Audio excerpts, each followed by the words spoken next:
Place fait étape aujourd'hui à Grigny, dans ce quartier de la Grande Borne que les habitants surnomment eux-mêmes le triangle des Bermudes, à la fois en raison de son enclavement géographique, mais aussi de cette architecture si particulière, faite de rues en labyrinthe, qui mènent toutes à la place centrale, ou plutôt devrais-je dire aux places centrales, car il y en a 3, on va le découvrir. Elles sont les principaux lieux de vie des habitants. C'est là où on se rencontre, là où on se côtoie au quotidien, toutes générations confondues. Bonjour. Merci. Welcome to Grigny Wood. Quel accueil. Très bien accueilli, c'est Grigny ici. Et toi, c'est Denzo. Denzo 3 Tross, rappeur de Grigny la Grande Borne. La star du quartier. Un peu, d'après Internet, d'après les millions de vues. T'as grandi ici, à la Grande Borne? Ouais, j'ai grandi ici. Et ça évoque quoi pour toi, ici, la Grande Borne? Ici, c'est ma vie. Depuis que je suis né, en gros, je suis ici pour moi. C'est-à-dire, ici, c'est toute ma vie. Peu importe où je suis, peu importe ce que je deviens, je serai toujours attaché ici. Là, t'es parti, c'est ça? Ouais, j'ai déménagé. Et du coup, t'es là? Ouais, tous les jours. Tous les jours, il n'y a rien qui change pour moi. T'as déménagé, mais tu continues de venir ici tous les jours? Je suis obligé. Pourquoi? Quand je suis chez moi, je me sens limite mal parce que je préfère être ici. Je préfère voir les bâtiments de Grigny. Où est-ce que t'as déménagé? Juste à côté, à Britini. De l'autre côté, là-bas? Et pourquoi t'as déménagé si c'est ici que tu te sens bien? Non, c'est ma mère qui voulait déménager. Ma mère, elle en avait marre d'ici. Ah oui? Ma mère, pour elle, ici, c'est un enfer. Faut plus qu'elle revienne ici. Pourquoi? Parce que je lui fais voir beaucoup de choses ici. Elle me voyait dehors, elle me voyait traîner avec des grands, elle me voyait faire des trucs bizarres. C'est-à-dire, elle était inquiète pour moi. Après, elle a tout de suite voulu qu'on déménage. Mais moi, je voulais pas. Moi, je voulais rester ici. Et même là, je suis parti. Je pense à me prendre un appart ici tout seul. Ouais, j'ai envie de revenir ici, moi. C'est ici que je suis bien. Nulle part ailleurs. Et dans tes textes, tu parles aussi d'un chemin que tu as pris à un moment donné, quand tu étais ado ici, qui était pas le bon. Tu peux me parler de ça? Bon, on va dire en vrai de vrai, moi, je suis pas rentré dans la délinquance pour me vanter ou pour je sais pas quoi. Moi, je suis rentré dedans parce que au bout d'un moment, j'ai vu qu'il me fallait de l'argent déjà. Même moi et mes potes, des fois, on en parle et on se dit que c'est plus la survie qui nous a fait tomber dedans. C'est juste parce qu'on a besoin d'argent. À un moment, je te mens pas, j'étais matrixé, je voulais devenir un baron de la drogue et tout. Moi, je me suis dit à un moment, je suis un poète de la rue. Tout ce qui se passe dehors, moi, je peux le raconter. Et c'est avec ça que je peux m'en sortir. Ça va, ma copine? Fais un coucou. Bonjour, mademoiselle. Et dis donc, viens voir, mademoiselle. Comment tu t'appelles? Rifa. Tu le connais, lui? C'est qui, lui? Denzo. Et c'est qui, Denzo? Oui, c'est lui. Et qu'est-ce qu'il fait, Denzo? Il chante. Il chante? C'est vrai? Il chante bien? T'es fière de lui? Oui? T'es très mignonne. C'est pour tout ça, là. C'est pour tout ça qu'on fait de la musique. Plus tard, quand elle va m'écouter, il faut qu'elle soit motivée par ce que je dis. Parce que là, elle comprend pas. Dis donc, Denzo, il faut quand même que je te dise, j'ai regardé un peu tes paroles. C'est assez cru, quand même. C'est pour les enfants comme ça, les petits, Ouais, il y a un peu de violence. T'as une manière de parler des femmes qui peut être un peu crue. Est-ce qu'on est obligé, pardon si ça te paraît un peu, naïf ou si tout le monde te pose la question, mais est-ce qu'on est obligé, quand on fait du rap, de parler des filles de manière un petit peu brutale, de parler de trafic de drogue est-ce que c'est pas un peu cliché? Non, on n'est pas obligé. Après, c'est chacun sa vie. Chaque artiste mène son combat. Moi, après, je raconte ça parce que je suis un mec de 19 ans, je suis pas marié, je suis pas connu de filles bien, tu vois. C'est-à-dire, je raconte les filles que j'ai connues. Mais le jour où je vais connaître une fille bien, peut-être je vais écrire un son un peu plus touchant. C'est comme ça. Et tu me ferais un petit extrait, là, d'une de tes chansons? Du dernier, la profondeur de mes textes, largeur de mon vécu, occupé par mes rêves, maman je reviens tard plus. Je suis comme enfermé dans une bulle, y a que mon recul pour me comprendre. Maman je reviens tard plus. Je suis comme enfermé dans une bulle, y a que mon recul pour me comprendre. Comme Tupac à l'Eyes on Me, plusieurs balles si tu veux m'attendre. Pas une question, la nuit je me balade. Le temps c'est de l'argent, chaque jour on court derrière Audemars. Depuis que je suis en bas, jamais fait le beau, c'est toujours la même, je marche avec les bons. On est vert quand on vend la la beuh. Je suis un vrai entouré de fils de. Les traites sont les plus mystérieux. Alors Fatma, c'est quoi ce projet là? Raconte-moi.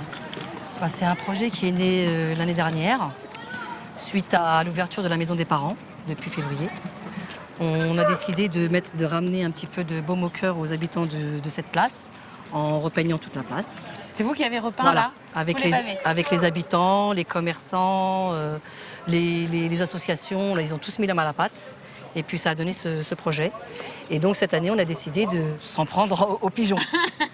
Donc de les carchérer, de les repeindre et de s'occuper de toutes les jardinières, etc. Essayer de terminer, clôturer cette place, une bonne fois pour toutes.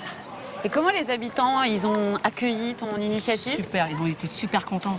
Les gens par la fenêtre, ils nous félicitent. C'est avec l'équipe. Ils disent c'est super ce que vous faites, merci. Ça nous apporte. Quand j'ouvre la fenêtre, je me sens bien. C'est leur place, quoi. Donc voilà, c'est que du positif. Et qu'est-ce que ça change dans le rapport quotidien des habitants à cette place? Un bien-être, une estime de soi aussi qui se revalorise parce qu'ils entendent partout que Grigny c'est négatif. Non, c'est pas négatif, il y a du positif. Il y a des choses, de superbes choses qui se font ici, donc voilà, ça leur fait plaisir, ça leur fait du bien. J'ai même des anciens habitants qui ont vu sur Facebook qui sont venus voir leur place, qui disaient « Madame, moi j'étais là », et c'est des anciens, ils ont 50 et plus. Quand j'avais 3-4 ans, je montais sur ce pigeon-là. Et quand ils ont vu la place, ils sont venus visiter. Et ça fait plaisir, quoi. J'avais l'idée même de l'appeler la place de l'Arc-en-Ciel, pour changer la place de la Treille, le côté négatif. Pour changer aussi l'image pour complète. acter le changement. Exactement. La place de l'Arc-en-Ciel, c'est joli, place de l'Arc-en-Ciel. Ce serait franchement, s'ils acceptent, alors là, je serais la plus heureuse. La mairie, c'est ça? Ah ouais. Bon, on espère qu'ils vont accepter parce que c'est vrai que place de l'Arc-en-Ciel, c'est joli. Fatma, on se retrouve tout à l'heure, place de l'Arc-en-Ciel? Ouais, c'est mieux quand même, ça donne mieux que la place de la Treille.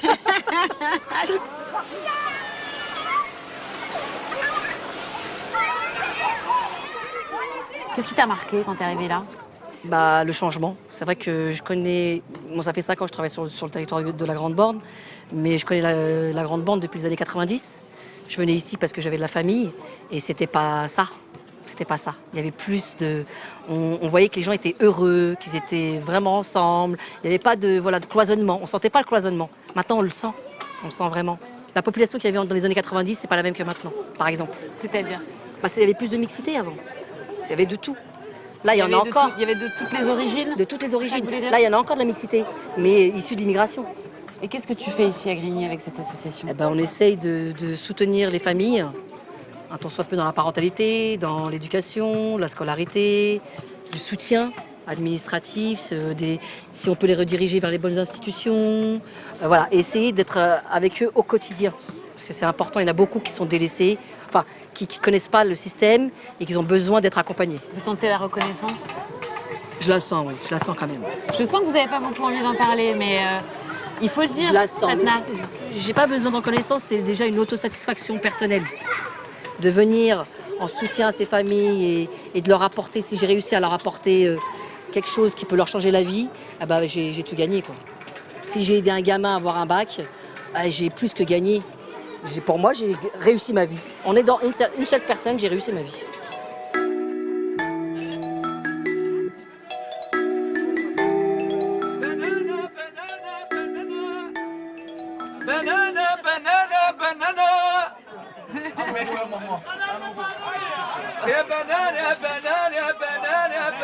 Il y en a là-bas aussi, allez-y là-bas. Maman, vous voulez pas le seul, hein? Combien? Ça chante le combien le boulot? طماطم يا طماطم يا رفاني يا طماطم يا مجننني يا طماطم طماطم يا طماطم يا مجننني يا طماطم خيار الخيار الخيار الخيار الخيار الخيار انا جيت اغني للخيار قالوا ايه يا خيار الخيار الخيار الخيار après non maintenant tout de suite vas-y voilà merci voilà يلا يلا يلا طماطم يلا يلا Bonjour. Bonjour. Vous venez souvent ici? Oui, je viens pratiquement tous les jeudis. Oui, acheter les fruits, les légumes. Vous habitez ici? J'habite à Viry-Châtillon, j'habite tout en bas. De l'autre côté? de l'autre côté, au centre-ville. Alors nous, on a un tout petit marché le dimanche. Ouais. Et il n'y a pas grand-chose. Donc je préfère venir ici, c'est beaucoup plus populaire, c'est beaucoup plus sympa. Et voilà, c'est un brassage de beaucoup de population et j'aime beaucoup. Moi, cette ambiance-là, j'ai déjà été au marché de Neuilly-sur-Seine ou d'autres marchés parisiens. Et vraiment, cette ambiance, elle est nulle part. On entend que ça chante partout, c'est très joyeux. Ouais, c'est ça. Moi, j'ai des origines marocaines, donc c'est vrai que quand je pars pas au Maroc, comme le Maroc me manque, eh bien, je viens ici et puis je prends un petit peu, voilà. J'ai l'impression d'être dans un petit souk au Maroc et ça fait du bien.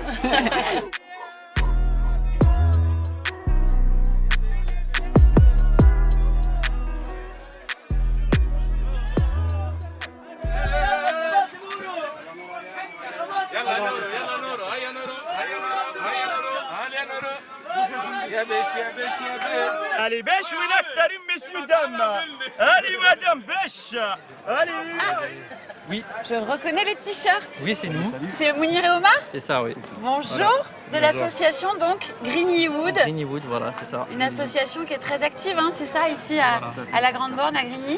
Exact. Très active, très ancienne depuis 2003.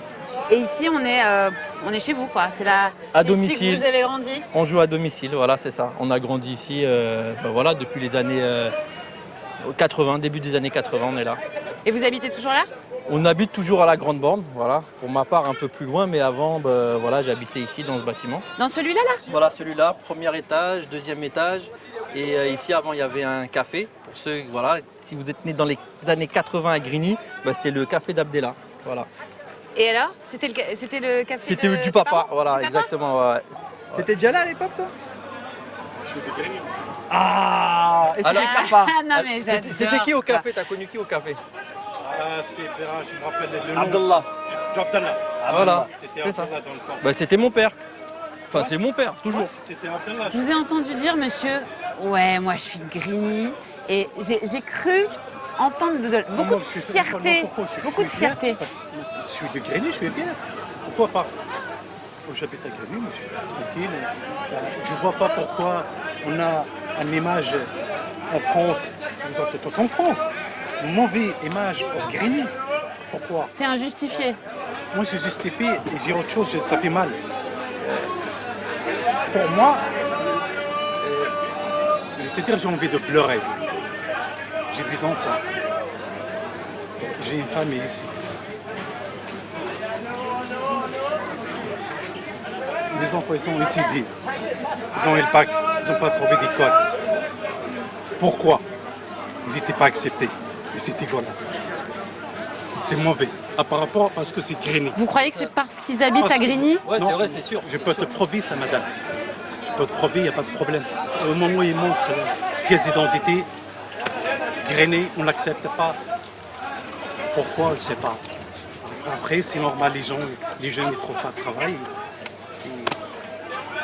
Là, ce que vient de décrire le monsieur, c'est un des sujets. C'est un des sujets qui a contribué, ou qui contribue encore à ce que les jeunes, en fait, ils se débrouillent par eux-mêmes. Il y en a, ils vont le faire de manière licite, et il y en a, ils vont le faire de manière illicite. Mais l'essentiel pour eux, c'est de survivre. C'est même pas de vivre, c'est de survivre. Donc à un moment donné, il faut manger, à un moment donné, etc. Et si l'occasion se présente de faire de l'argent, qu'elle soit licite ou illicite, et si t'as personne pour dire attends 2 secondes, il y a une autre solution, c'est foutu. C'est foutu.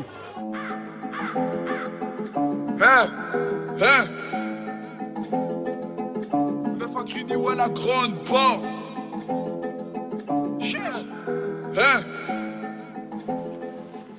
Donc voilà.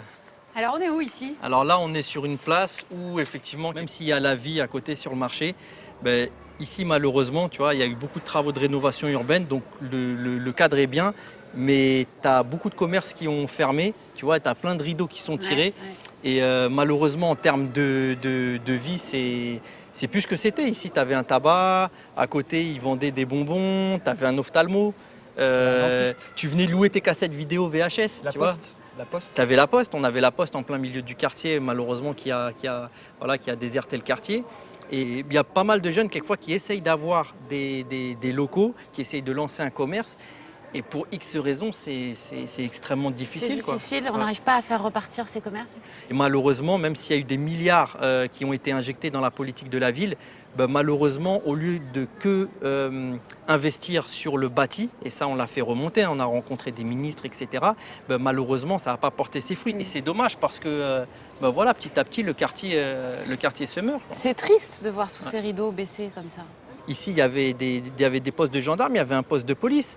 Et le policier, c'était pas du tout les mêmes rapports. C'est-à-dire, quelquefois, il y avait 1 ou 2 policiers, il y avait un souci, il reconnaissait le jeune, il allait toquer à la porte, il parlait avec les parents, il parlait avec la mère de famille, qui reparlait ensuite à son enfant. Les rapports n'avaient rien à voir et malheureusement, c'est ce qu'on a perdu. Aujourd'hui, tu as des policiers qui viennent, qui connaissent personne. Tu vois, le jeune, il s'en fout, quoi. Il fait son truc, et après... et les rapports se tendent, quoi. Alors que nous, on avait des surnoms. Il y avait Ourson, il y avait Marcel Monin, il y avait machin. Ça, c'est les surnoms que vous donniez aux policiers à la police de proximité. Mais il y avait quand même un respect, il y avait beaucoup moins de violence frontale. Ouais. Ici, on est sur une ville où tu as 1 jeune sur 2 qui quitte le système scolaire sans diplôme. Tu as 20% de réussite au bac. Dans tout le reste de la France, c'est 70%. Oui, non, mais c'est une ville à l'envers ici. C'est une ville à l'envers à ce niveau-là. Il y a une extrême pauvreté. On est une des villes où il y a le plus de logements sociaux, 1 jeune sur 2 sans travail. Une des villes les plus pauvres de France. Et la plus pauvre de France. Et plus on y injecte de l'argent, et plus la ville devient pauvre. Donc il y a beaucoup de choses qui posent question en fait. Il y a un phénomène d'ultra-violence qui tend à se développer. Et si on ne fait rien pour recréer le lien avec les jeunes, pour vraiment faire de l'éducation populaire et de la cohésion sociale, les jeunes sont livrés à eux-mêmes, les parents aussi sont dans des grosses difficultés. Ça va devenir ingérable. Mais à un moment, t'as beau mettre un couvercle au-dessus de la cocotte, un jour ça déborde. Et aujourd'hui, dans les quartiers populaires, quand ça déborde plus que dans le quartier où on se dit ils se tuent entre eux, ils se volent entre eux, ils se violent entre eux, on s'en fiche. Non, non. Il y a des gens jusqu'à Paris, ils payent la conséquence de l'abandon des gens des quartiers populaires. La grande porte.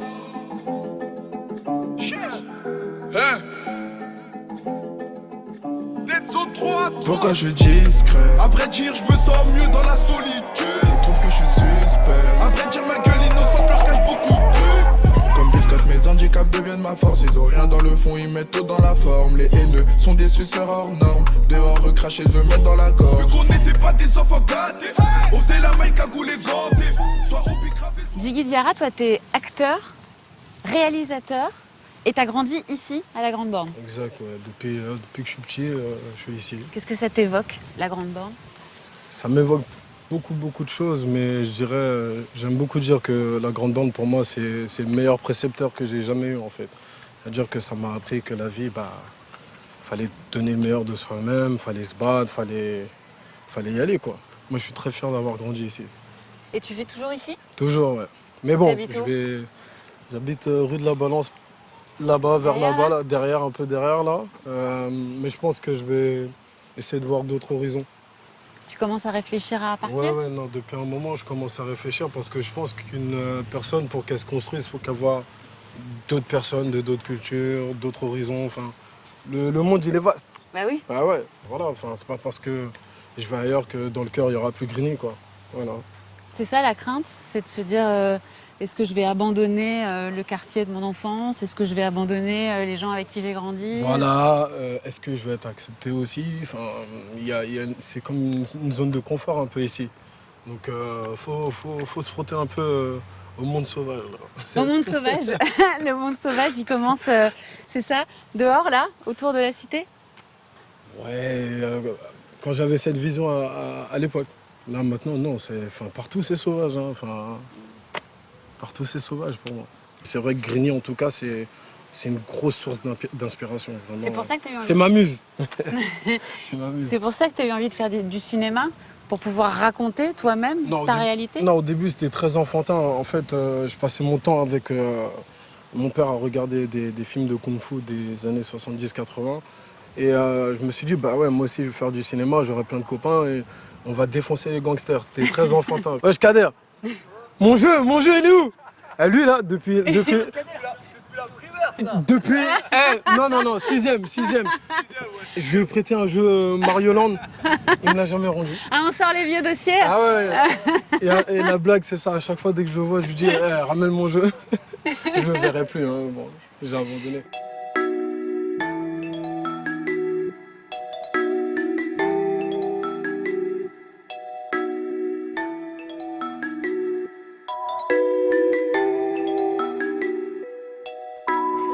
Alors là, ici, Jiggy, c'est ça l'escargot, hein, c'est ça l'escargot. Enfin, on va dire c'est la plaine, mais c'est la plaine a le nom de cet édifice, si on peut dire ça comme ça, l'escargot. Et donc ici, on est vraiment au cœur de la Grande Borne. Exactement. Quand on parle de la Grande Borne, il y a toujours cette mauvaise image qui est collée à ce quartier de Grigny. On pense à la violence, à la délinquance, au trafic de drogue. C'est aussi une réalité ici ? C'est une réalité, mais elle n'est pas autant présente que ce qui est très souvent malheureusement dépeint dans les médias ou même dans des films. Moi ainsi que d'autres personnes, on a mis un point d'honneur à montrer l'autre aspect qui est le plus présent, limite omniprésent à Grigny, la joie de vivre, le partage, la solidarité, sans pour autant nier le fait qu'il peut y avoir de la délinquance, il peut y avoir de la criminalité en fait. Quand on parle de la Grande Borne dans les médias, c'est souvent aussi pour parler de violence avec la police, de violence entre jeunes et policiers. C'est à la fois un cliché et en même temps une réalité. Bah oui, on voit que cette question des violences policières, si on ne règle pas ça prochainement, qu'on donne une réponse politique forte ou je sais pas, en tout cas une solution, bah ça fera que la France continuera d'être une poudrière et ça va pas aller quoi. Ton dernier court-métrage, il traite de cette question des violences policières. Et ce qui est intéressant, c'est que tu as un discours où tu montres bien que la violence, elle n'est pas que d'un seul côté, elle est des deux côtés. Exactement. J'estime qu'on ne peut pas saisir toute la complexité d'un problème si on prend un parti prédéfini. Non, c'est les jeunes, les gentils, les policiers, les méchants. Le monde, il est gris, c'est plus complexe que ça. Mais quoi qu'il arrive à la fin, ça reste des représentants de l'État. Ça reste, on les appelle forces de l'ordre, c'est pas pour rien. Ils doivent incarner et mettre en avant des principes et des valeurs qu'ils doivent incarner. Et la plupart du temps, à Grigny, ils ne les incarnent pas. Avant qu'il y ait l'affaire George Floyd, il y a eu les Gilets jaunes et les événements autour de Nuit debout. Moi, je trouve que c'est dommage que la France ait pris conscience des violences policières quand ça a touché les Blancs. Nous, ça fait 40 ans qu'ils nous frappent, ils nous matraquent et tout ce qui va avec. Je trouve ça un peu dommage. Mais mieux vaut tard que jamais. Baisse la vitre. Coupe le contact. Permis de conduire, carte grise, je veux tout voir. Dépêche-toi. Ok, c'est bon. C'est moi qui dis si c'est bon, c'est pas toi, t'as compris? Vérifie la pression des pneus, les vignettes, l'état des phares, tout. Ouais, je suis une mécanicien ou quoi? T'as dit quoi, toi? Non, rien, madame. Ferme ta gueule. Vous êtes des Rosières? Oui. Contrôle d'identité, sortez du véhicule. Pourquoi tout Sors du véhicule, t'as compris? Tout de suite. Toi aussi, tu te mets là. Allez, dépêche-toi, j'ai pas toute la journée, là. Mais vous en avez pas marre de nous tripoter? Qu'est-ce qu'il y a? Vous êtes en manque ou quoi? Ah, t'es un comique, toi, hein. Tu fais le banal, là. Écoute-moi bien, continue comme ça, je vais bien m'occuper de toi, t'as bien compris? Maintenant, vous vous asseyez. Vas-y, quoi? Assieds-toi, ferme ta gueule.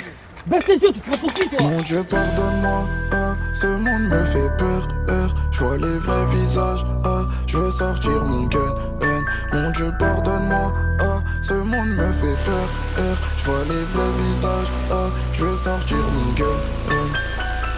Ce monde m'effraie, ça parle euro, personne n'est franc, t'apportes le fruit, ils veulent une part, reste avec les mêmes vaillants du départ. Ce monde fait peur car il est rempli d'œil, que t'attires involontairement. Te soucie pas de ceux qui veulent ton portefeuille, mais de ceux qui seront là pendant ton enterrement. Donc tout pour le cash, mettre bien la mif, tant que je suis là, plus d'objectifs. Soirée de star, ça se nique le pif, des rappeurs sont sous cocaïne. Raté des tests, gardien de la paix.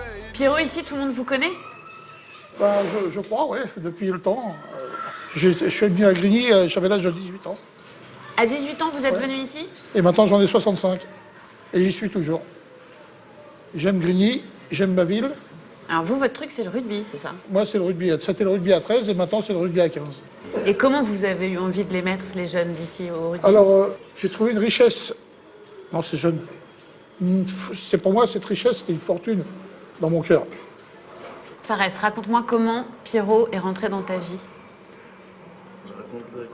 Ah bah oui, tu racontes la vraie histoire, ouais. J'étais au marché, il m'a frappé parce que j'étais en train de parler.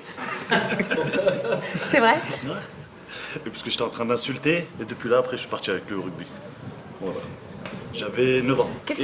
Il m'a tiré avec un goûter aussi. Parce qu'il y avait le goûter au rugby. C'est ça, le bâton et la carotte. Qu'est-ce que tu lui dois aujourd'hui à Pierrot? J'ai grandi grâce à lui. Voilà. Et je suis devenu balèze aussi. Ah ouais, ça va, ça je confirme. C'est vrai. Grâce à lui, je suis devenu balèze, voilà. Je t'ai entendu dire c'est un homme avec un grand cœur. Ouais, c'est un homme avec un grand cœur, il est généreux. Il pense toujours aux autres avant lui. C'est ce qui a fait sa force et c'est ce qu'on lui doit surtout. Est-ce que c'est un peu comme un père? On peut dire. On peut se dire ça. C'est ce qu'il a fait. Il nous a pris sous son aile. Il nous a ramenés dans des voyages. La première fois qu'on a vu la mer, c'est grâce à Pierrot. Et Pierrot, il y a eu l'abbé Pierre, il y a eu Coluche, mais à Grigny, il y a Pierrot. C'est tout, fin de l'histoire. Voilà. C'est ça, c'est la réalité. C'est notre Coluche. C'est une vraie réalité. Il y a Coluche, il y a l'abbé Pierre, mais à Grigny, c'est Pierrot. Il passe devant le maire, devant qui que ce soit pour nous. Ouais. Et alors vous, Moussa et Abdoulaye, vous tenez la chicha qui est à côté, c'est ça? Et chez vous, Pierrot, il rentre, il vient quand il veut? Comme il en a envie. C'est comme chez lui. Il ne paye pas. Il nous a tellement donné qu'on ne peut pas le faire payer. Voilà, il nous a ouvert sa maison, on lui ouvre la nôtre. Pourtant, je voulais payer. On ne veut pas ton argent. On n'en veut pas, Pierrot. Et il sait, mais il force. Ouais, devant la caméra, il force, mais bon, il sait. Et l'avenir, vous le voyez comment? Qu'est-ce que vous espérez pour votre quartier, pour la Grande Borne, pour Grigny? Moi, ce que j'espère, c'est que les jeunes prennent conscience que l'avenir est devant eux. C'est-à-dire que plutôt que de faire le con dehors, n'importe quoi, ainsi de suite, qu'ils aillent, qu'ils poursuivent leurs études, leur avenir est entre leurs mains. Vous arrivez à leur imposer une forme d'autorité, mais d'abord, avant l'autorité, il y a de l'amour? Oui. L'amour, je les ai toujours considérés comme mes petits frères. Bien sûr, des fois, je suis obligé de gueuler, des fois, il y a un coup de pied au cul qui partait, mais c'est mes petits frères. Tous.